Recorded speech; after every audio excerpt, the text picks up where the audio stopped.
وقرآنا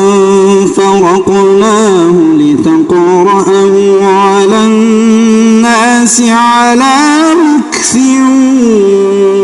ونزلناه تنزيلا قل آمنوا بي أو لا تؤمنوا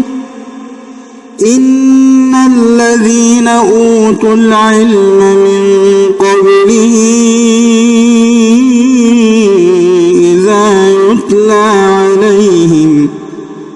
إذا يتلى عليهم يخرون للأذقان سجدا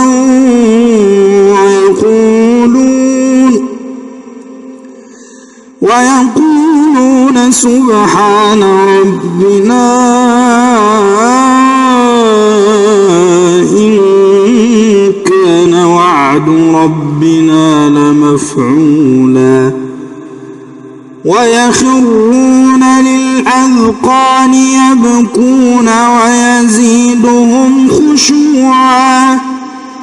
قل ادعوا الله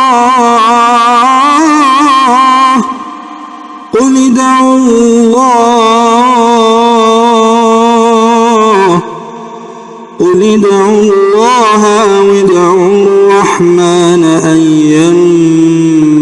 تدعوا فله الأسماء الحسنى ولا تجهر بصلاتك ولا تخافت بها وابتغ بين ذلك سبيلا وقل الحمد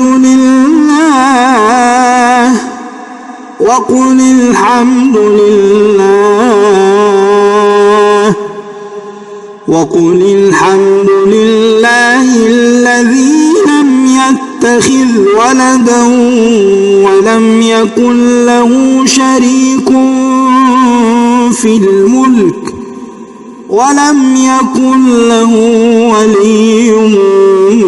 من الذل وكبره تكبيرا.